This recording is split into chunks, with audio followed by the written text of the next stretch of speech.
সম্মানিত দর্শক এবং শ্রোতাবৃন্দ, আমি যশোরী বাংলাদেশি সেবা পার্টির পক্ষ থেকে আপনাদের সকলকে জানাই আসসালামু আলাইকুম ওয়া রাহমাতুল্লাহ। ইদানিং আমরা শুনতে পাচ্ছি আমাদের দেশে যারা ধর্মের নামে দল গঠন করেছে, মনে রাখবেন ইসলামের নামে না, যদিও ইসলামের লেবেল তারা বিক্রি করে, এরা এখন আলাদাভাবে একটি শক্তিতে পরিণত হতে চাচ্ছে, যেটি আমরা বিভিন্ন গণমাধ্যমে দেখে চলেছি। আবার এদের নেতৃত্ব দেওয়ার চেষ্টা করে চলেছে বাংলাদেশ জামাত ইসলামী। তো জামাতের সঙ্গে এই ধর্মের দলগুলো ঐক্য করার জন্য এবং ক্ষমতাতে যাওয়ার জন্য কিছু ছক তৈরি করছে। আমি আবারও বলি যে এরা কেউ ইসলামের প্র্যাকটিসিং মুসলিম না, এর বিপরীত এরা সবাই।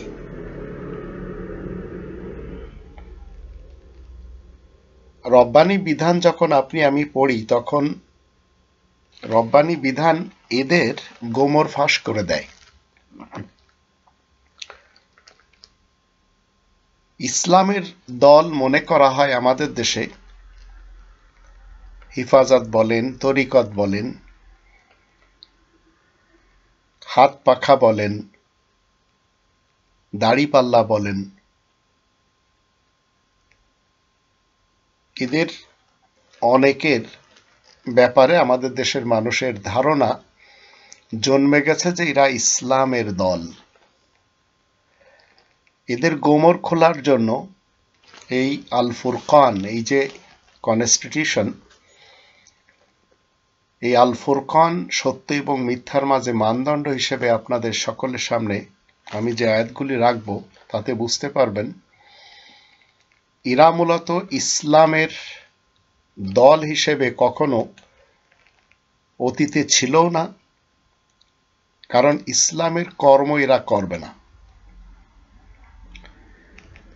আমাদের দেশে এরা হচ্ছে উলামায়ে কুফফারদের অন্তর্ভুক্ত, আর এদেরই কারণে আমরা গ্রাম থেকে ঢাকা শহর পর্যন্ত দেখতে পাচ্ছি এদেশের পাড়া মহল্লা এবং গ্রামে মানুষের মাঝে সবচেয়ে বড় যে দ্বন্দ্ব এই উলামায়ে কুফফার বাঁধিয়ে দিয়েছে, সেটি হচ্ছে ধর্মের খোয়ার মাদ্রাসা এবং ধর্মের সুন্নত পড়ার জন্য মসজিদ। তো সবচেয়ে বড় দ্বন্দ্ব কি এবং মনোমালিন্য কি, তা হচ্ছে এই ধর্মের খোয়ার মাদ্রাসা এবং মসজিদ এই কেন্দ্রিক। আর এটি এখন এই বাংলাদেশের উলামায়ে কুফফারদের অনুসারীদের এখন রাজনীতির উপরে একটি স্থান লাভ করে নিয়েছে। নর্মাল একটি মসজিদ গ্রামে থাকতেই পারে। আগের যুগে আমি ছোটবেলায় দেখেছি কয়েক গ্রাম মিলে একটি মসজিদ, এর কারণ জুমার দিন সবাই একত্রিত হতো। আবার আমরা দেখেছি প্রত্যেকটি বড় বড় গ্রামে যারা একটু সম্পদশালী, তাদের বাড়িতে মেহমানখানা থাকতো, বৈঠকখানা থাকতো, আর সেখানেই পাড়া মহল্লা এবং গ্রামের সকল সমস্যাগুলি আলোচনার জন্য সবাই একত্রিত হতো, আর সেখানেই তাদের বিচার কার্য এবং সমাধান দেওয়া হতো। আর আমাদের দেশে উলামায়ে কুফফার এদের অনুসারীদের মাঝে এখন আমরা দেখতে পাচ্ছি প্রতিযোগিতা করে চলেছে পাড়ায় পাড়ায়, মহল্লায় মহল্লায়, গ্রামে গ্রামে, গঞ্জে গঞ্জে নগরে নগরে ধর্মের খোয়ার কাঠটা কত বড় আর মসজিদ কাঠটা কেমন টাইলসে, কেমন দরজা জানালা দিয়ে, কেমন গম্বুজ দিয়ে সাজানো। আর একটু কথা কাটাকাটি যদি আমরা দেখি, তখন আমরা দেখতে পাই এই উলামায়ে কুফফারদের অনুসারীরা তারা আলাদা মসজিদ, আলাদা ধর্মের খোয়ার মাদ্রাসা তৈরি করে নিচ্ছে। এর কারণ কি? এই উলামায়ে কুফফারদের কাছে অঢেল অর্থ রয়েছে। কিছু কিছু পীর এবং উলামায়ে কুফফার আমাদের দেশে এমনও রয়েছে যারা কিনা ভারতের রয়ের অধীনস্থ হয়ে তারা অর্থকড়ি কামায়। ঠিক যেমন হিন্দু সমাজের মধ্যে নতুন আঙ্গিকে আমরা দেখতে পাচ্ছি, তারা তাদের ধর্মের উপাসনালয় নিয়ে ব্যবসা করে খাচ্ছে, আর তাদের নাম হচ্ছে ইসকন। এদের যেসব মন্দির খুব স্ট্যান্ডার্ড ভাবে তৈরি করা হচ্ছে এবং কোটি কোটি টাকা সেখানে মানুষেরা 2 টাকা 5 টাকা করে দিয়েই চলেছে, আর সেখানে কোটি কোটি টাকা আসছে তাদের। যেমন ধর্মের বিভিন্ন মাজার বলেন, বিভিন্ন মসজিদ বলেন, বিভিন্ন খানকা বলেন, দরগা বলেন, আস্তানা বলেন, সেই সব জায়গাগুলিতে মানুষ এসে টাকা দেয়। কিশোরগঞ্জের পাগলা মসজিদ তার সবচেয়ে বড় উদাহরণ। তো আমাদের দেশের এই ধর্মের যারা উলামায়ে কুফফার রয়েছে এবং এদের যারা অনুসারী রয়েছে, এদের কাছে দানের টাকা বলেন, খয়রাতের টাকা বলেন, ভিক্ষার টাকা বলেন, অভাব নেই। তো একটু কথা কাটাকাটি যদি হয়, মনে করেন তাহেরি হুজুরের অনুসারীদের মাঝে কথা কাটাকাটি হয়েছে একটি গ্রামে। সেখানে তারা কি করবে, 2 ভাগ হয়ে একটি মসজিদ এবং ধর্মের খোয়ার মাদ্রাসা আলাদাভাবে তৈরি করে নেবে। তদ্রূপ আমার নিজের গ্রামেও আমি দেখতে পাচ্ছি, আমার বাবা যত সময় জীবিত ছিলেন তত সময় আমার বাবা আমাদের বুড়িহাটি গ্রামের লোকদেরকে বুঝিয়ে রেখেছিলেন। তো সেখানে একটি আলিয়া মাদ্রাসা এবং একটি হেফজখানা এটি ছিল। বাবার মৃত্যুর পর আমার আপন ছোট ভাই বাবার নামে জামিয়া ফারুকিয়া তৈরি করেছে এবং বিকাশের মাধ্যম দিয়ে, নগদের মাধ্যম দিয়ে, রকেটের মাধ্যম দিয়ে চাঁদা চেয়ে বেড়াচ্ছে। আর আমাদের গ্রামের মৌলবী সমাজ 2 ভাগে বিভক্ত। মসজিদ ছিল আমাদের নিজের সর্দার বাড়িতে একটি, আর পশ্চিম পাড়ায় ছিল মসজিদ। এখন 11টি মসজিদ হয়েছে আমাদের এই ছোট্ট একটি গ্রামে।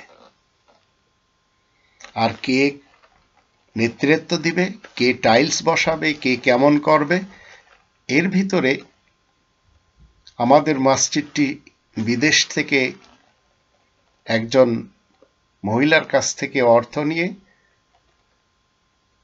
তার নামে নেম প্লেট লাগিয়ে এখন মসজিদ এমনভাবে তৈরি করা হয়েছে যে সেখানে মতবিরোধের কথা বলা হচ্ছে, তাছাড়া আর কিছু না। কিন্তু এই কোরআনের যখন আমরা 24 জন নবী রাসূলদের যে কর্মগুলি দেখি, সেগুলি শুধুমাত্র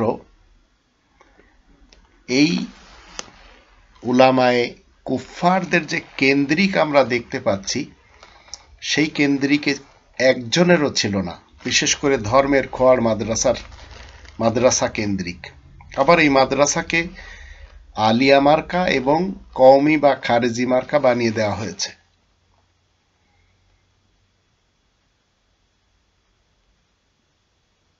কোনো দ্বন্দ্ব হওয়ার সাথে সাথে এমন এমন মসজিদ এবং এই ধর্মের খোয়ার মাদ্রাসা বানানো হচ্ছে যে কি সুন্দর লাইটিং তৈরি করছে, টাইলস লাগানো হচ্ছে, চাকচিক্যের ব্যবস্থা করা হচ্ছে। কারণ এদেশের মানুষের কাছে টাকার অভাব নেই। আবার অনেকে টাকা থাকার পরেও ভিক্ষুকের অভিনয় করে চলেছে। আর এই ধরনের উলামায়ে কুফফার আমাদের দেশে 118 জনের একটি তালিকা আমি আপনাদের সামনে তুলে ধরেছি। এরা কখনো কোরআন অনুযায়ী, ইসলাম অনুযায়ী সমাজের নেতৃত্ব দিতে জানে না, রাষ্ট্রের নেতৃত্ব দিতেই জানবে না। এই মসজিদগুলিতে আসলে দৈনিক আমাদেরকে আল্লাহ রাব্বুল আলামিন 2 নম্বর সূরা আল বাকারার 125 নম্বর আয়াত থেকে শিক্ষা দিয়েছেন যে এই মসজিদগুলি, আবার 2 নম্বর সূরা আল বাকারার 149, 150 এই আয়াতগুলির দৃষ্টিতে শিক্ষা কি দিচ্ছেন যে প্রত্যেকটি মসজিদগুলি মসজিদুল হারামের অংশ হবে। তাই আল্লাহ বলেন, তোমরা যেখান থেকে বেরোবে তোমাদের ডাইরেকশন যেন মসজিদুল হারামের অংশের দিকে থাকে। তো আমাদের দেশের মসজিদগুলি মসজিদুল হারামের অংশের অনুরূপ বানানো তো হয়েছে, কিন্তু দৈনিক 5 বার যে সেখানে ফরজ সালাত কায়েম হবে, তারপরে সকলের সমস্যার সমাধানের জন্য কথা হবে, সেটি আর হয় না। এটি 5 বার কোন কোন মসজিদ নামাজ পড়ার পরে বন্ধ করে দেয়, তালাবদ্ধ করে দেয়। আবার যদি মসজিদের সাথে প্রসাব পায়খানার ব্যবস্থা থাকে সেগুলি বন্ধ করে রাখা হয়। তো এই 5 বার নামাজ পড়ার পর সারাদিন বন্ধ থাকে। তো এটি নবী রাসূলদের প্র্যাকটিসের জায়গা না। তাদের আমলের অভিনয় যে আপনি করবেন, অভিনেতা হবেন, অভিনেত্রী হবেন। আমাদের দেশের অধিকাংশ মসজিদে তো নারীদেরকে যাওয়াই নিষেধ। নারীরা তো সেখানে কথাই বলতে পারবে না। আমাদেরকে এখন বিবেক খাটিয়ে চিন্তা করতে হবে যে এই চাঁদাবাজ, ভিক্ষুক, এই কাফের হুজুররা এদেশের মানুষের মাঝে কেমনে বিভাজন করে। যখন আমরা কোরআনের 3 নম্বর সূরা আল ইমরানের 103 নম্বর আয়াত দেখি, তখন আমরা বুঝতে পারি যে আমাদের দেশে ইসলামের যত দল রয়েছে এরা মূলত চাচ্ছে কি। আপনারা কি মনে করেন এরা ঐক্যবদ্ধ হবে? এরাই তো একসময়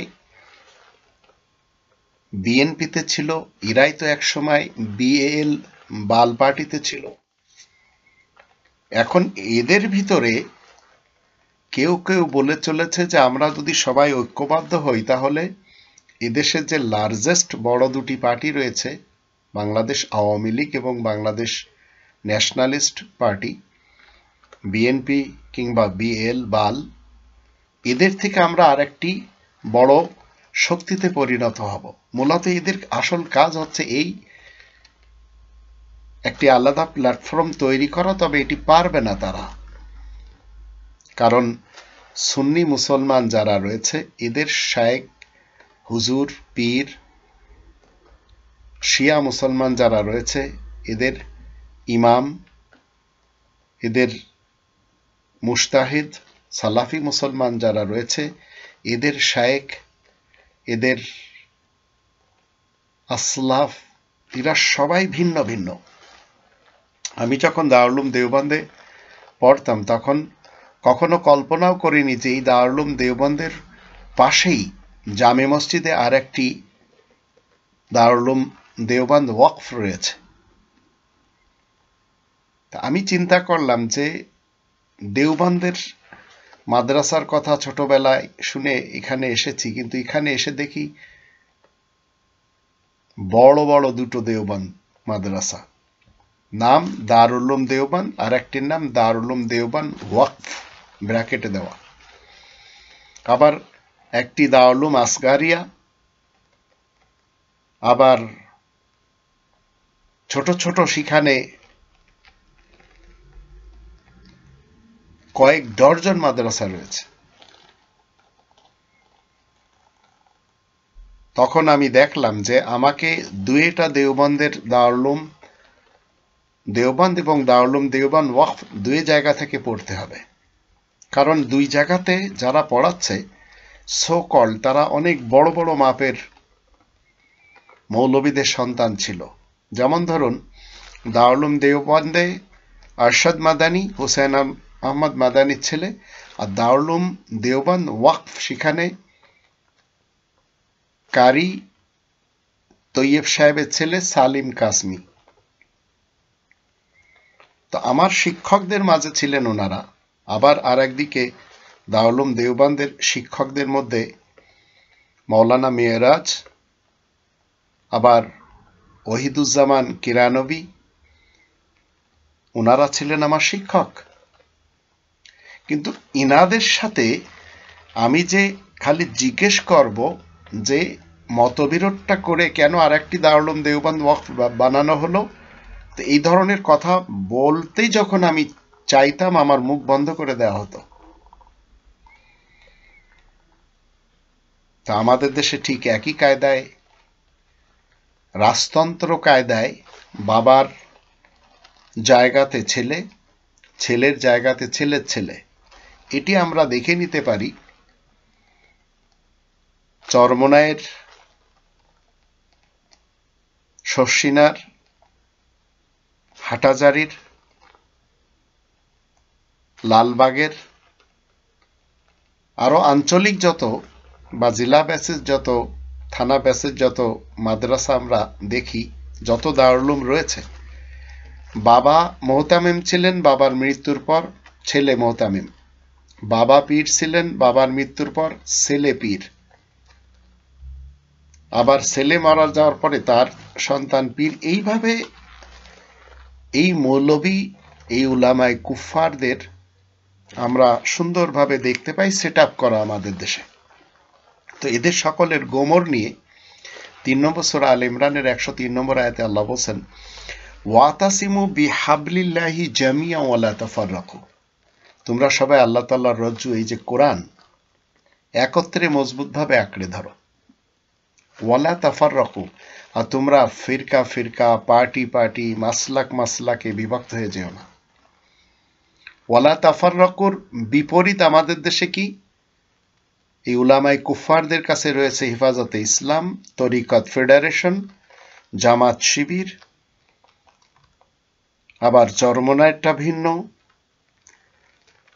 আবার আসাদুল্লাহ আল গালেবেরটা ভিন্ন, আব্দুর রাজ্জাক বিন ইউসুফেরটা ভিন্ন, মুজাফফর বিন মোহসেনেরটা ভিন্ন, আবার জামাত শিবিরের মুফতি আমির হামজারটা ভিন্ন, তারিক মনোয়ারের, এদের সকলের অ্যাক্টিভিটি একেবারে কোরআন বিরোধী। কারণ ওয়ালা তাফাররাকু আল্লাহ বলে দিয়েছেন, আবার তাহিরিরটাও ভিন্ন। এখন এই ভিন্নতার কারণে এরা কোথায় দাঁড়িয়ে আছে সেটি আল্লাহ রাব্বুল আলামিন এই আয়াতে বলছেন। এখন আপনাকে এবং আমাকে বেরিয়ে আসতে হবে। যখন আপনি আমি বেরিয়ে আসব, যখন 22 নম্বর সূরা আল হজ এর 78 নম্বর আয়াত মতে আল্লাহ বলেন, হুয়া সাম্মাকুমুল মুসলিমিন, সেই সত্তা তোমাদের নাম মুসলিমিন রেখেছেন। আপনি যখন মুসলিমিনদের অন্তর্ভুক্ত হবেন, মুমিনিনদের অন্তর্ভুক্ত হবেন, তখন কি হবে সেটিও এখানে বলা হয়েছে। আর যদি না হন তাহলে এরা কোথায় আছে? ওয়াযকুরু নি'মাতাল্লাহি আলাইকুম ইয কুনতুম আ'দাআন ফাআল্লাফা বাইনা কুলুবিকুম ফাআসবাহতুম বিনি'মাতিহি ইখওয়ানা ওয়া কুনতুম আলা শাফা হুফরাতিম মিনান নার ফাআনকাযাকুম মিনহা কাযালিকা ইউবাইয়িনুল্লাহু লাকুম আয়াতিহি লাআল্লাকুম তাহতাদুন। তোমরা স্মরণ করো, যারা এই ফিরকা, পার্টি, মাসলাক এবং মাযহাব আর এই 118 জন উলামায়ে কুফফারদের থেকে বাঁচতে পেরেছে আমাদের দেশে, তাদেরকে আল্লাহ বলছেন তোমরা স্মরণ করো আল্লাহ যে নিয়ামত তোমাদেরকে দান করেছেন। আর এই নিয়ামতটা কি? আমরা কোনো ফিরকা, পার্টি, মাসলাক, মাযহাবে নাই। যখন তোমরা একে অন্যের দুশমন ছিলে, তো আমাদের দেশের ফিরকা, পার্টি, মাসলাক, মাযহাব এরা একে অপরের দুশমন। তাই এদেরকে আবার কোরআন বলে এরা ইহুদ এবং নাসারা হয়ে জীবন কাটাচ্ছে। সেই আয়াত আমি আপনাদের সামনে নিয়ে আসব। তো আল্লাহ রাব্বুল আলামিন যখন আপনার আমার উপরে নিয়ামত দান করলেন, তো আল্লাহ বলেন অতঃপর আল্লাহ তাআলার নিয়ামতের ফলে একে অন্যের ভাই বোন রূপে গণ্য হয়ে গেলে, অথচ তোমরা অগ্নিকুণ্ডের কিনারায় দাঁড়িয়েছিলে। ওয়াকুনতুম আলা শাফা হুফরাতিম মিনান নার ফাআনকাযাকুম মিনহা, আল্লাহ তোমাদেরকে তা থেকে বাঁচিয়েছেন। কাযালিকা ইউবাইয়িনুল্লাহু লাকুম আয়াতিহি লাআল্লাকুম তাহতাদুন। আল্লাহ এমনই করে বিস্তারিতভাবে নিজের সব আয়াতগুলো তোমাদের জন্য বুঝিয়ে দিচ্ছেন যেন তোমরা হিদায়াতের পথে এগিয়ে যেতে পারো। তো আপনি যদি এদের হিদায়াতের পথে যান, তাহলে এদের কাছে হিদায়াত নেই। হিদায়াতের পথ হচ্ছে এটি। কিভাবে বুঝবো? 2 নম্বর সূরা আল বাকারার 185 আয়াত থেকে বুঝবো। এটি হচ্ছে হুদাল লিন্নাস, মানব সমাজের প্রত্যেককে গাইড করে এটি। আবার কোত্থেকে বুঝবো? 17 নম্বর সূরা বানী ইসরাইলের 9 নম্বর আয়াত থেকে, ইন্না হাযাল কোরআন ইয়াহদি লিল্লাতি হিয়া আকওয়াম, নিশ্চয়ই এই কোরআন সত্য সনাতন পথের হিদায়াত করে। আবার কোত্থেকে বুঝবো? 6 নম্বর সূরা আল আনামের 153 আয়াত থেকে, ওয়ান্না হাযা সিরাতি মুস্তাকিমান ফাত্তাবিউহু, এটি আল্লাহ বলেন যে সিরাতে মুস্তাকিম, সুপ্রতিষ্ঠিত পথ, আর সেটিও আল্লাহর পথ। ফাত্তাবিউহু, তোমরা সবাই কি করো? লা তাফাররাকু, ফিরকা পার্টি মাসলাক মাযহাবে হয়ে যেও না। তো যদি না হও তাহলে তোমরা এই পথের উপরে থাকলে হিদায়াত পাবে। ওয়ালা তাত্তাবিউস সুবুল, আর নানান পথে যাবে না। তো নানান পথে যে এই উলামায়ে কুফফার এবং তাদের অনুসারীরা কি করে চলেছে সেটি আমরা যদি এই কোরআনের 30 নম্বর সূরা আর রোম এর 32 নম্বর আয়াতে দেখি, মিনাল্লাযীনা ফাররাকু দীনাহুম ওয়া কানু শিয়া কুল্লু হিজবিম বিমা লাদাইহিম ফারিহুন, যারা নিজেদের জীবন ব্যবস্থায় বিভেদ সৃষ্টি করেছে আর ধর্মীয় নানান দলে ভাগ হয়ে গেছে। প্রত্যেক ধর্মীয় দলই তো নিজেদের কাছে যা রয়েছে, ধর্মের বানোয়াট গ্রন্থ বলেন, হাদিস বলেন, ফলসফা বলেন, ফিকা বা হাদিস বলেন, তাই নিয়ে আনন্দ করে চলেছে। অথচ আল্লাহ রাব্বুল আলামিন 3 নম্বর সূরা আল ইমরানের 104 নম্বর আয়াতে বলছেন, ওয়ালতাকুম মিনকুম উম্মাতুন ইয়াদউনা ইলাল খায়র ওয়া ইয়া'মুরুনা বিল মা'রুফ ওয়া ইয়ানহাউনা আনিল মুনকার ওয়া উলাইকা হুমুল মুফলিহুন, আর তোমাদের মধ্যে এমন এক জনগোষ্ঠী থাকা উচিত যারা মানুষকে কল্যাণের দিকে ডাকবে আর সুপরিচিত বিধির সাথে আদেশ দিবে। সুপরিচিত বিধির সাথে আদেশ কিভাবে দেবে? ওয়া ইয়া'মুরুনা বিল মা'রুফ, এর তাফসিরের জন্য আল্লাহ 50 নম্বর সূরা কফের 45 নম্বর আয়াতে বলে দিয়েছেন, নাহনু আ'লামু বিমা ইয়াকুলুন ওয়া মা আনতা আলাইহিম বিজাব্বার ফাযাক্কির বিল কুরআনি মান ইয়াখাফু ওয়াইদ, আমি বেশ ভালো করে জানি মানুষেরা যা কিছু বলে চলেছে, তুমি তাদের উপরে কড়াকড়ির কোনো ব্যবস্থা আরোপকারী নও। সুতরাং যে আমার শাস্তি থেকে ভয় করে তাকে কোরআনের সাথে উপদেশ দিবে। তো ওয়ায়া'মুরুনা বিল মারুফ এর অর্থ হলো সুপরিচিত বিধির সাথে আদেশ দিতে হবে। তো ফাযাক্কির বিল কোরআন, কোরআনের সাথে। ওয়ায়ানহাউনা আনিল মুনকার, আর অন্যায় অনাচার থেকে নিজেকে এবং অন্যদেরকে ফিরিয়ে রাখবে। যদি এটি করা যায়, ওয়াউলাইকা হুমুল মুফলিহুন, তাহলে এরাই হবে পূর্ণ সফলকাম মানুষ।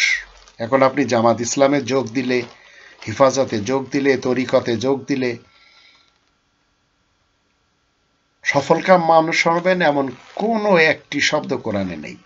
আপনি সুন্নি হন, শিয়া হন, সালাফি হন, কাদিয়ানি হন, রাফিজি হন, বুহেরি হন, দাউদি হন, আপনি তাবলিগি হন, সাদ গ্রুপ, জুবায়ের গ্রুপ কিংবা ইলিয়াস আত্তার গ্রুপ, লাভ নেই।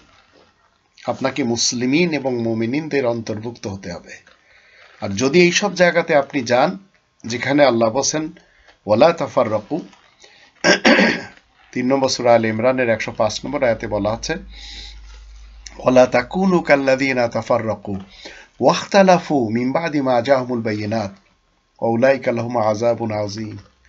আর তোমরা তাদের মতো হয়েও না যারা বিচ্ছিন্ন হয়ে বিরোধে মেতেছে, সুস্পষ্ট নিদর্শন তাদের কাছে আসার পরেও। এরাই তো সেই দল যাদের জন্য বিরাট আযাব রয়েছে। আর 106 নম্বর আয়াতে বলা হচ্ছে ইয়াউমা তাবিয়াদ্দু উজুহু ওয়া তাসওয়াদ্দু উজুহ ফাআম্মাল্লাযীনা সাওয়াদ্দাত উজুহুহুম আকাফারতুম বা'দা ঈমানিকুম ফাযূকুল আযাবা বিমা কুনতুম তাকফুরুন। একদিন কিছু লোকের চেহারা উজ্জ্বল হবে আর কিছু লোকের চেহারা ম্লান হয়ে যাবে। যাদের চেহারা মলিন হবে তাদেরকে বলা হবে তোমরা কি ঈমান আনার পরে আয়াত গোপন করে বেঈমানি করেছিলে? সুতরাং তোমরা আয়াত গোপন করে যে বেঈমানি করেছিলে এখন তার মজা চেখে দেখো। এই মুসলমান সমাজের যত পার্টি আমাদের দেশে রয়েছে এরা কিন্তু ইসলাম করে, ইসলাম কখনো ডেমোক্রেসির ভিতরে নেই। আর এরা সুযোগ পেলে গণতন্ত্রকে বুকে ধারণ করে কখনো খালেদা জিয়ার সাথে কখনো হাসিনার সাথে এসে এই দেশটা লন্ডভন্ড করে দিয়েছে। এখন এরা এসেছে নতুন আঙ্গিকে এক হয়ে একটি পাওয়ার খাটাবে। ইসলামের সাথে সম্পর্ক নেই এদের। তো 3 নম্বর সূরা আলে ইমরানের 107 আয়াতে বলা আছে ওয়াম্মাল্লাযীনা বিয়াদ্দাত উজুহুম ফাফি রাহমাতিল্লাহ হুম ফিহা খালিদুন। যাদের চেহারা উজ্জ্বল হবে তারা আল্লাহ তাআলার রহমতে আশ্রয় পাবে, চিরকাল সেখানে থাকবে। তো আমাদের এই উলামায়ে কুফফারদের এক একজনের ইতিহাস এক এক রকম। কেউ কোথায় যেয়ে ধরা খাচ্ছে, কেউ 71-এ যেয়ে ধরা খাচ্ছে, আবার কেউ নিজেদের মুরিদদেরকে জাহাজে ভরে সোজা জান্নাতে। অথচ আল্লাহ রাব্বুল আলামিনের এই যে ইসলামী কিংডম, সবাই আল্লাহ তাআলাকে মেনে চলেছে। 3 নম্বর সূরা আলে ইমরানের 83 আয়াতে বলা হচ্ছে ওয়ালাহু আসলামা মান ফিস সামাওয়াতি ওয়াল আরদ তাওয়ান ওয়া কারহান। আল্লাহ তাআলার জন্য ইসলাম কায়েম রয়েছে ইচ্ছা এবং অনিচ্ছায়, আকাশ পৃথিবী সবখানে। ইসলাম মানে কি? ইসলাম মানে শান্তি। তো আজ আমাদের দেশের 18 কোটি বাংলাদেশিদের যদি এই মুহূর্তে বলা হয় যে আপনাদের সকলকে আমেরিকার ভিসা দেওয়া হবে, যাবেন, একজন ওই বাংলাদেশে থাকবে না। আমাদের দেশের মানুষদের 18 কোটি মানুষদের যদি বলা হয় আপনাদের সকলকে ভিসা দেওয়া হবে ইউরোপে যাওয়ার জন্য, একজন বাংলাদেশি এই বাংলাদেশে থাকবে না। এটি আমার 55 বছরের এক্সপিরিয়েন্স। আমি ছোটবেলা থেকেই বিদেশে থাকি, ছোটবেলা থেকেই আমি ঘাগুতা খুব খেয়েছি জীবনে। তা আমাদের দেশ হচ্ছে এই রাজনীতিবিদ বনাম দুর্নীতিবাজ, এরা সবাই ব্যবসা করছে।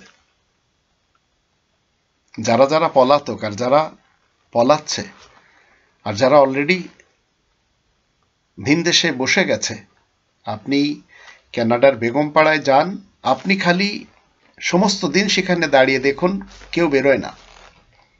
সন্ধ্যা হলে এক শ্রেণীর কেউ কেউ বেরোয়, না হলে ওদের সব ফিট করা। ওরা একটা গাড়িতে চাবি ভিতর থেকে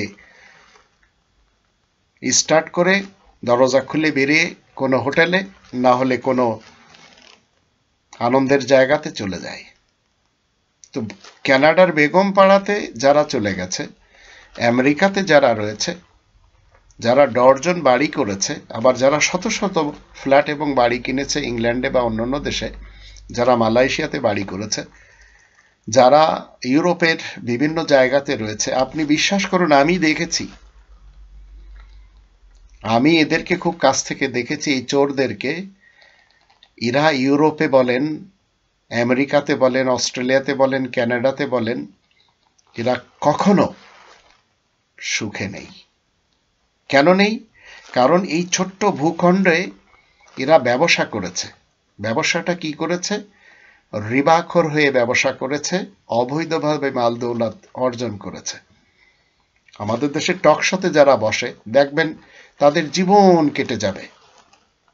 গোলাম মাওলা রনি একটা ভালো নাম, কিন্তু আর একজন সাংবাদিক যে আমাদের দেশ থেকে চলে গেছে, সেই সাংবাদিক ইলিয়াস, তাকে গোলাম ময়লা রনি বানিয়ে ছেড়েছে।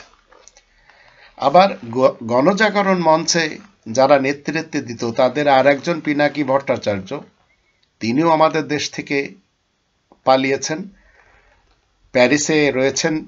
তিনি অবশ্যই এখন ভালো কথা বলছেন। তো আমাদের ইতিহাস আছে এরকম। কিন্তু ভিন দেশ থেকে আমাদের এই মুহূর্তে যিনি আমাদের দেশের প্রধান আসনে বসে আছেন, ডক্টর মোহাম্মদ ইউনূস, ইনি একেবারে এক্সেপশনাল। আমাদের দেশের উলামায়ে কুফফার যারা, এরাই কিন্তু একসময় গণতন্ত্রের ধারক বাহক হয়ে কখনো যাচ্ছে ধানের শীষে, কখনো যাচ্ছে নৌকাতে। তো আল্লাহ রাব্বুল আলামিন এদের সকলের গোমর ফাঁক করে দিচ্ছেন। শুধু একটু আয়াতের দিকে আপনি যদি আপনারা আসতে পারেন। 3 নম্বর সূরা আল ইমরানের 109 নম্বর আয়াতে বলা হচ্ছে, ওয়ালিল্লাহি মা ফিস সামাওয়াতি ওয়া মা ফিল আরদ ওয়া ইলাল্লাহি তুরজাউল উমুর। আর আসমান সমূহ এবং জমিনে যা কিছু রয়েছে সব যে আল্লাহ তাআলার জন্য, আর আল্লাহ তাআলার দিকে প্রত্যেকটি কাজ ফিরিয়ে নেওয়া হবে। তো আপনি আপনার জায়গাতে বসুন। আমাদের দেশের সকলের একটি আশা হলো, কেউ আমেরিকায় যাবে, কেউ অস্ট্রেলিয়া যাবে, কেউ কানাডাতে যাবে,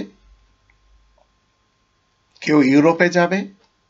কিন্তু আপনি একটু জিজ্ঞেস করে দেখুন, কেউ বলবে না যে আমি আমার বাকি জীবনটি মক্কাতে যেয়ে কাটাই। বলবে না, কারণ কারাপ্টেড। সবাই কারাপশনে ব্যস্ত।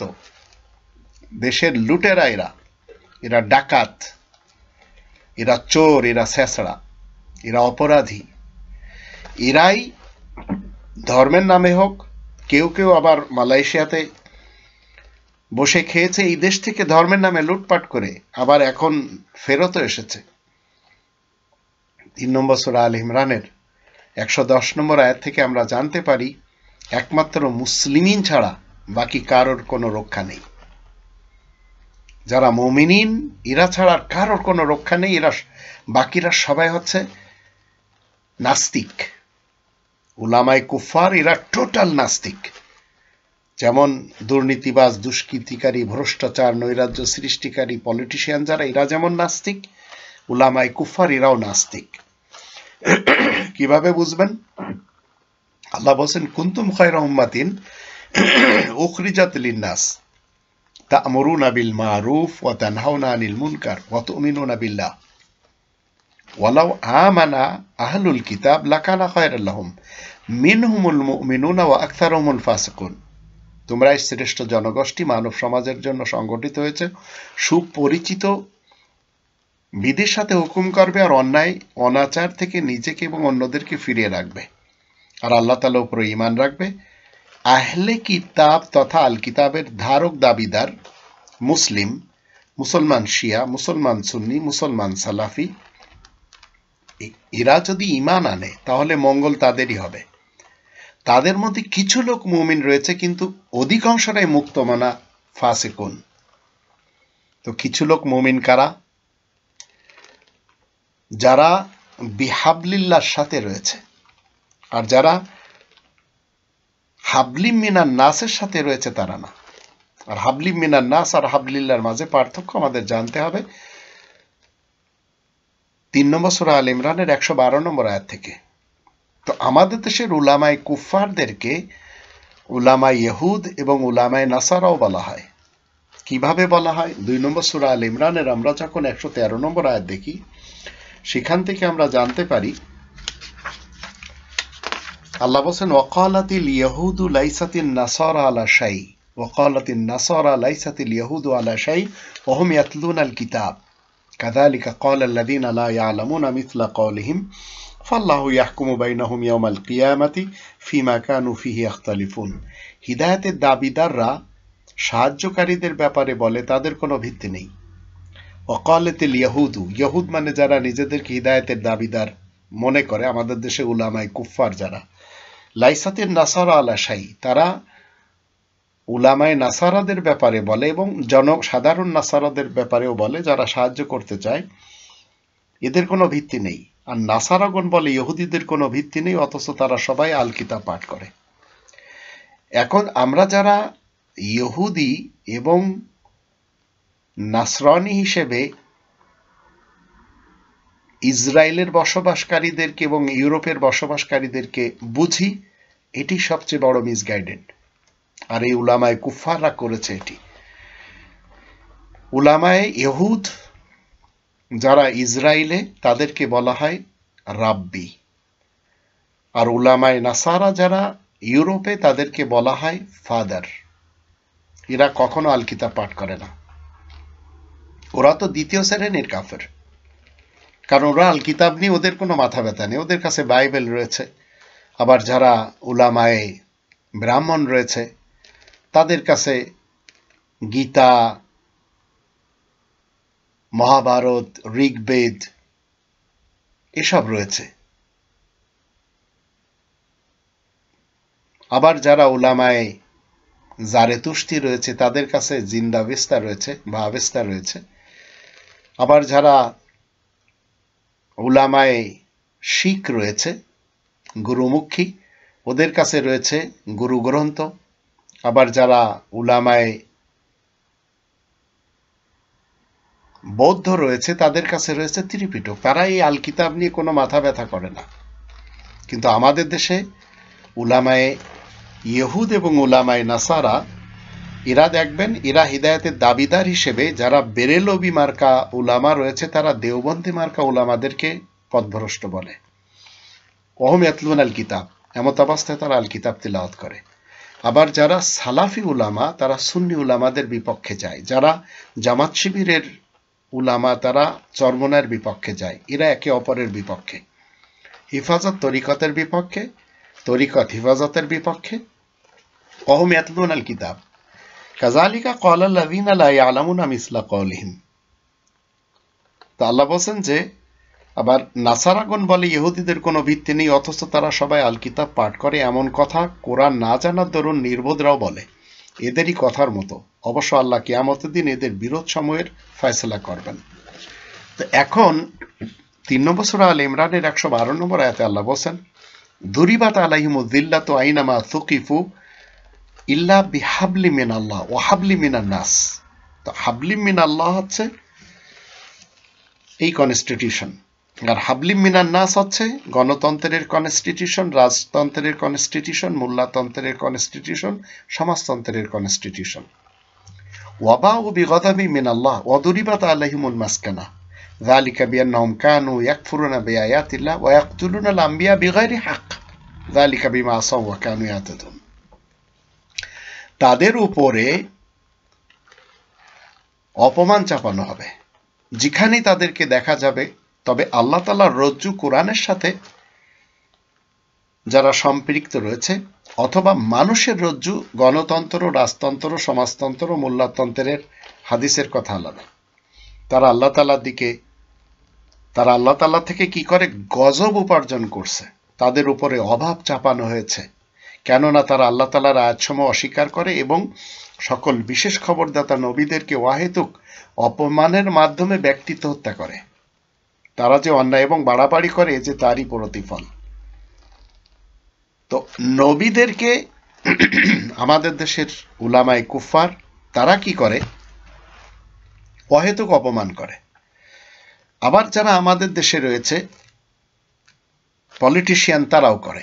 যেমন ধরুন মির্জা ফখরুল ইসলাম আলমগীর সাহেব, তিনি কি বলেছেন? কোরআনের সাথে রাজনীতির কোনো সম্পর্ক নেই। আবার তিনি সুযোগ বুঝে কি বলেছেন? যে বৌদ্ধ ধর্ম হচ্ছে শান্তির ধর্ম। আবার তিনি সুযোগ বুঝে কি বলছেন?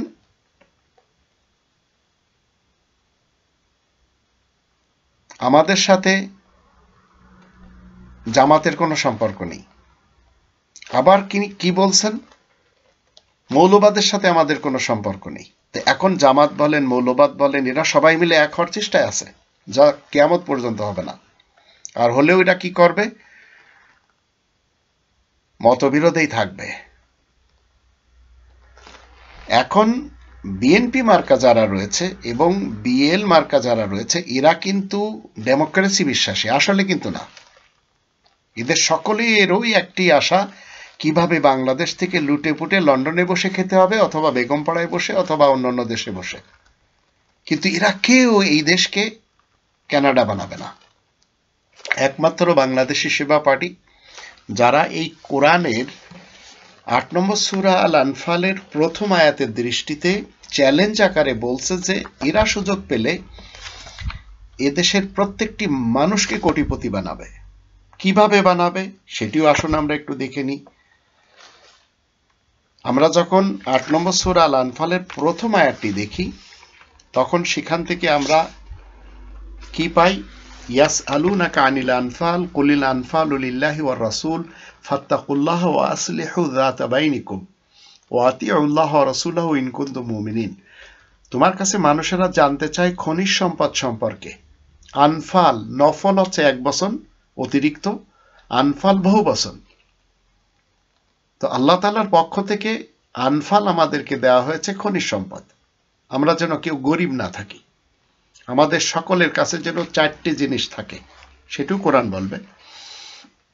আল্লাহ বলেন ফাত্তাকুল্লাহ ওয়া আসলিহু যাতা বাইনিকুম। খনিজ সম্পদ ও আল্লাহ ও বিশেষ বার্তাবাহক রাসূলের কাজের জন্য, সুতরাং তোমরা সবাই আল্লাহ তাআলা তাকওয়া অর্জন করো, নিজেদের মধ্যেকার যোগ সম্পর্কের উন্নতি সাধন করো। বাংলাদেশি সেবা পার্টি একটি স্লোগান, উই ওয়ান্ট জাস্টিস। আর এই উই ওয়ান্ট জাস্টিসের মাধ্যম দিয়ে এই আয়াত মতে এরা এদেশের খনিজ সম্পদের অধিকার, এই যে 18 কোটি মানুষ, এরা সবাই বুঝে পাবে, আমি নিজেও পাবো। কাউকে 1,50,000 টাকার ঋণী কেউ বানাবে না। তারপরে ওয়াসলিহু যাতা বাইনিকুম ওয়া আতিউল্লাহ ওয়া রাসূলাহু ইন কুনতুম মুমিনিন। আর আল্লাহ তাআলার অনুগত এবং আল্লাহ তাআলার বার্তাবাহক রাসূলের অনুগত হও যদি তোমরা সত্যিকার মুমিন হয়ে থাকো। এই মুহূর্তে জামাতের প্রধান তিনি কিন্তু বলছেন যে আমরা ক্ষমতায় গেলে আমাদের দেশ চালানো হবে। একদিকে বলছেন এট এ টাইম যে সংবিধান হবে কোরআন আর দেশ চলবে মদিনার সনদ। এই দুটি কিন্তু ভিন্ন জিনিস। তো হেফাজতে ইসলাম যারা নিজেদেরকে বলে চলেছে, এরা জানে না কোরআনের 15 নম্বর সূরা আল হিজরের 9 নম্বর আয়াতে বলা হচ্ছে ইন্না নাহনু নাযালনা যিকরা ওয়া ইন্না লাহু লাহাফিজুন। নিশ্চয় আমি এই বিশেষ স্মরণ কোরআন নাজিল করেছি এবং তার হেফাজতের জিম্মা আমার উপরেই। তা আপনি হেফাজতে ইসলাম তো নামই দিতে পারেন না, আবার জামাতে ইসলাম আপনি নাম দিতে পারেন না, হিজবুত তাওহীদ এই নামও দিতে পারেন না, হিজবুত তাহরির এটিও দিতে পারেন না, ইসলামী শাসনতন্ত্র আন্দোলন এটিও দিতে পারেন না, কারণ ইসলাম অলরেডি এক্সিস্ট রয়েছে আল্লাহ তাআলার ইসলামী কিংডমে। তো আমাদের দেশের যারা চোর ছেঁচড়া রয়েছে, দুর্নীতিবাজ রয়েছে, এরা কেন ইউরোপে যেতে চায়? ইউরোপ সব দেশগুলি ইসলামিক দেশ, ইচ্ছা এবং অনিচ্ছায়। ইউরোপের দেশগুলিতে তারা শান্তি কায়েম করে নিয়েছে, ইসলাম কায়েম করে নিয়েছে। কানাডাতেও তাই, আমেরিকাতেও তাই, অস্ট্রেলিয়াতেও তাই। তাই আমাদের এই ছোট্ট বাংলাদেশের যারা একটু বুদ্ধি রাখে, তারা চিন্তা করে একটু লুটে পুটে খেতে পারলে ভিনদেশে যেয়ে বসা যাবে। তো দেখবেন আমাদের দেশের এমন এমন লোক চলে গেছে যারা হাজার হাজার কোটি টাকা নিয়ে চলে গেছে, সব পার্টির। শুধু একটু বেশি আমরা দেখতে পাই বাল পার্টির, বিএল বাল মানে বাংলাদেশ আওয়ামী লীগের। আর অন্যান্য পার্টির কি সবাই জমজমের পানি দিয়ে ধোয়া যারা ভিনদেশে থাকে। আমি এই মুহূর্তে 55 বছরের যশোরী, 3টে চাকরি করি। একটি ডিএইচএল এ আমি হেলব্রন থেকে ডাক নিয়ে যাই আলবার্ট আইনস্টাইনের শহর উলুম, 166 কিলোমিটার যাই, সেখান থেকে ডাক নিয়ে আসি। হেলব্রন এমন একটি শহর যেখানে লিডলের প্রধান থাকে, ইউরোপের একটি বড় ধনী ব্যক্তি। তারপরে আমি সকালে আবার বিভিন্ন পার্সপাতি নেওয়ার জন্য আমি হেলব্রন থেকে যায় কোথায়? মাইন্স। মাইন্স হলো ফ্রাঙ্কফুর্ট থেকে আরো 30 থেকে 40 মাইল দূর। তো এইভাবে দেখা গেল আমার প্রতিদিন গাড়ি চালাতে হয় 700 মাইলের মতো। আবার শনিবার এবং রবিবার আমি ডিউটি করি বার্গার কিংয়ে। তা আমি এ যাবৎ শুধু একটি বাড়ি করতে পেরেছি। আমার গ্রামের যে বাড়িটা আমার ভাই বোনেরা কবজা করার জন্য হরেক রকমের ফন্দি এঁটেছিল, যেটি এই মুহূর্তে বাংলাদেশি সেবা পার্টির এবং আল কোরআন একাডেমি বাংলাদেশের কার্যালয় হিসেবে ব্যবহার হচ্ছে। বাবার মৃত্যুর পর যে জায়গা জমি পেয়েছি সেগুলিও তারা লুটেপুটে খাচ্ছে। কিন্তু আমি তো থেমে নেই। আমি 55 বছরে 1 টাকার দুর্নীতি কখনো করিনি, করবো না ইনশাল্লাহ। দেশ আমাকে কিছু দেয়নি, আমি দেশকে দিয়েছি। এবং আমি আগামীকাল দেশে যে টাকা পাঠাবো সেটিও 1 লাখ টাকার উপরে যাবে। আর দেশ আমার থেকে শুধু একটি পাসপোর্ট আমি নবায়ন করতে গিয়েছি 2024 সালের শুরুতে 40,000 টাকা নিয়েছে। সিস্টেম করে আমার থেকে নিয়েছে, না করলে হবে না। আবার আমি আইডি কার্ড করেছি, তার জন্য 26,000 টাকা নিয়েছে। আমি আমার জমাজমিগুলো আমার 2 মেয়ে, আমার স্ত্রী এবং আমার নিজের নামে, সেটি হেবা করতে যে 2 লাখ টাকা খরচ হয়েছে।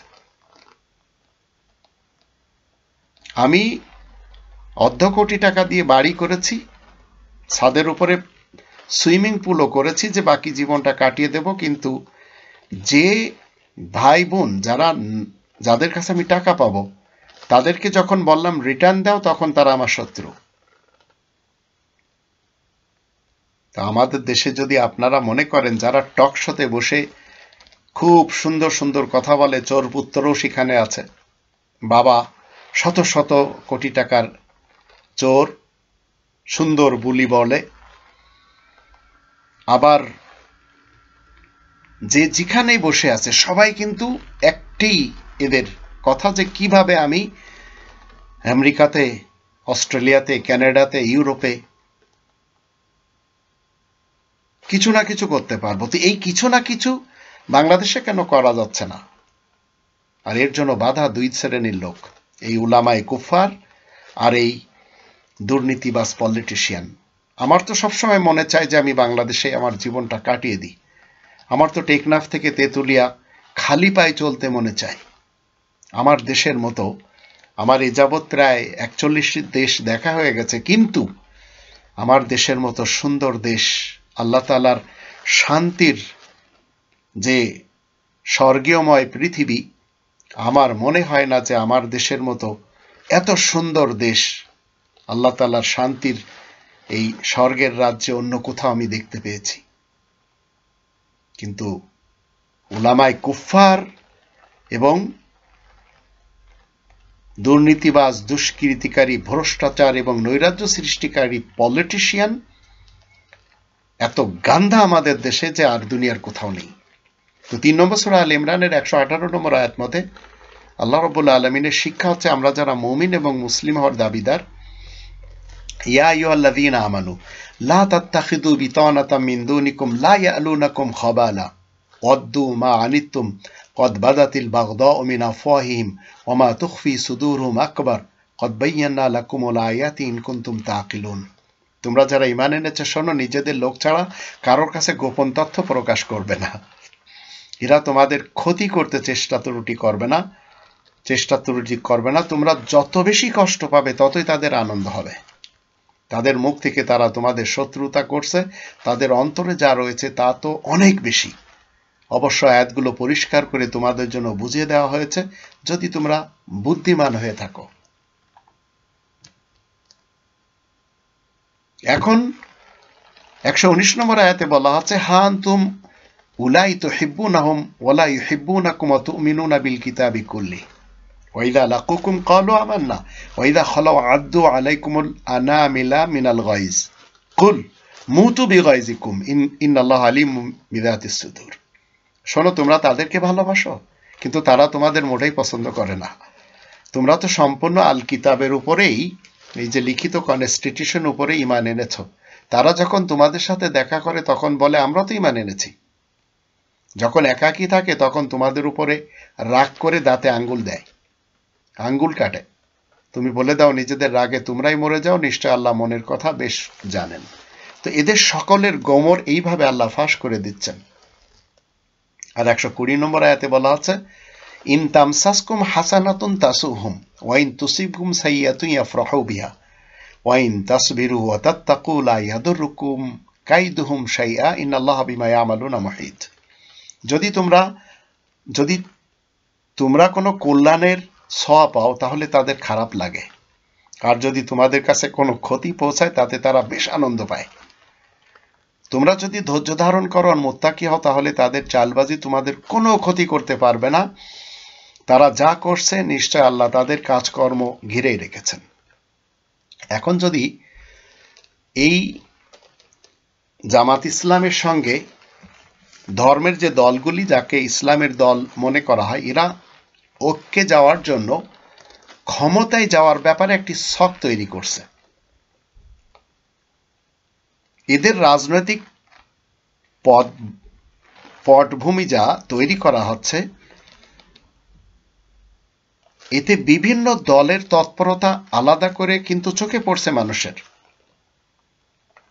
এবং এক শ্রেণীর মানুষ যারা জামাত ভক্ত তারা বলছে এবার তো ক্ষমতা জামাত ইসলামের, তাতে কোনো সন্দেহ নেই। আর এক শ্রেণীর যারা হাত পাখার তারা বলছে চরমোনার পীর তার ইসলামী আন্দোলন এবার ক্ষমতায় যাচ্ছে। আবার হিফাজত এবং মামুনুল হকের খিলাফত মজলিসের মতো দলগুলোর যারা অনুসারী তারা বলছে খিলাফত তো যাচ্ছেই। তো স্পষ্ট হচ্ছে কি সবার ক্ষমতায় যাওয়ার ছক। কিন্তু এরা এককভাবে কেউ যেতে পারবে না, কখনো পারবে না। আর একটি প্ল্যাটফর্মে এসে এরা এখন চাচ্ছে আওয়ামী লীগের মতো এবং বিএনপির মতো একটি বড় দল করতে, যেটি কখনো সম্ভব না। কারণ এদের ভিতরে আবার রয়েছে ভারতের এর বড় বড় এজেন্ট, যেমন আওয়ামী লীগের মাঝে যেমন বিএনপির মাঝে রয়েছে, যারা কোনোভাবে এদেশের কথা প্রকাশ্য বলতে পারে না। এদেশের জনগণ নিয়ে তো এদের কোনো মাথা ব্যথা নেই। এদের মাথা ব্যথা হচ্ছে এদের যারা সাপোর্টার তাদের নিয়ে, যেটি আমরা বিগত 53 বছরে দেখেছি।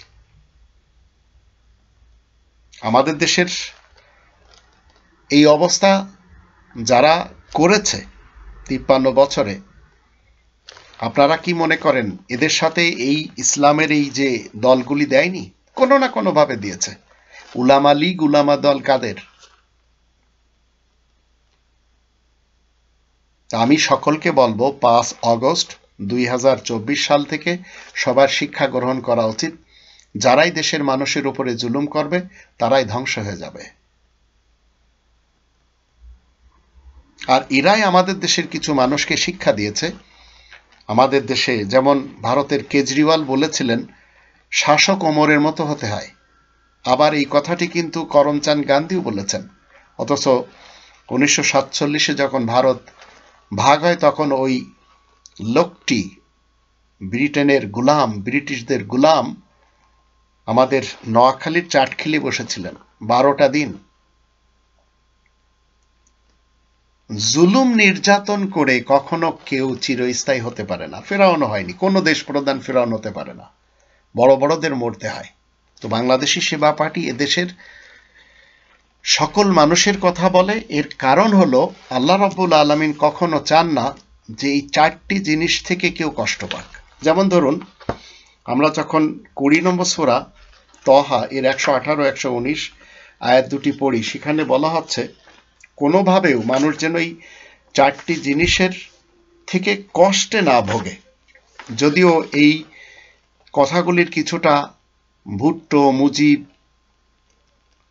ইন্দ্রা এরা সবাই লাগিয়েছিল কিন্তু পারেনি। তো এখানে আল্লাহ বলছেন ইন্নালাকা আল্লাহ তাজুআ ফিহা ওয়ালা তা'রা ওয়া আন্নাকা লা তাযমাউ ফিহা ওয়ালা তাযহা।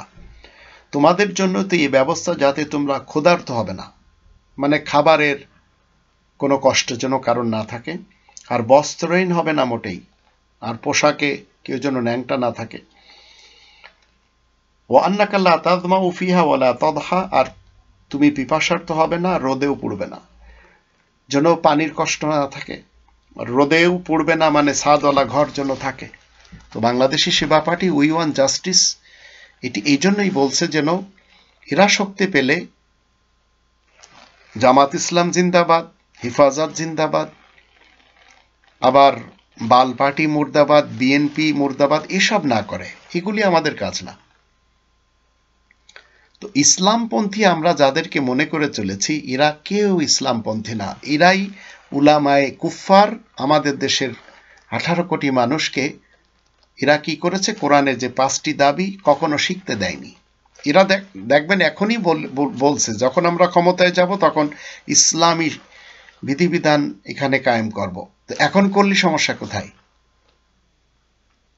এই তো সদ্য আমরা দেখলাম জামাত ইসলামের একজন কি বলে একটি মাদ্রাসার হুজুর বলৎকার করতে যে ধরা খেয়েছে। জামাত ইসলাম তো কোনো শাস্তি দিল না, কিন্তু এলাকার লোকেরা ঠিকই শাস্তি দিয়ে দিল। হেফাজতের যত ধর্মের খোয়াড় রয়েছে বা তরিকতের প্রতিনিয়ত কোথাও না কোথাও এদের বলৎকারের ঘটনা, ধর্ষণের ঘটনা এগুলি দেখছি, কোনো শাস্তি এরা দিতে পারছে না। তো এরা প্রথমে দেখাক যে আমরা পারি, ক্ষমতায় গেলেই ব্যাপকভাবে করব। যেমন ধরুন যে হুসাইন মোহাম্মদ সেলিম, তিনিও আবার বলে চলেছেন যে আমরা পৃথিবী জুড়ে ওনাদের চিন্তাধারা, কিন্তু কোরআনকেও পড়তে পারেন না। আবার দালাল সাংবাদিক যারা, এদের সাথে বসে জামাতের প্রধান কি সুন্দর হাত উঁচু করে সুন্দর মিষ্টি সুরে কথা বলে চলেছেন।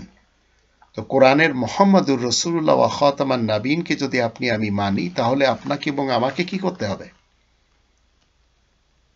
48 নম্বর সূরা আল ফাতহের 29 নম্বর আয়াতের শুরুতে বলে দিয়েছেন, মুহাম্মাদুর রাসূলুল্লাহ আয়াত প্রচারের কারণে প্রশংসিত মুহাম্মদ আল্লাহ তাআলার বার্তাবাহক।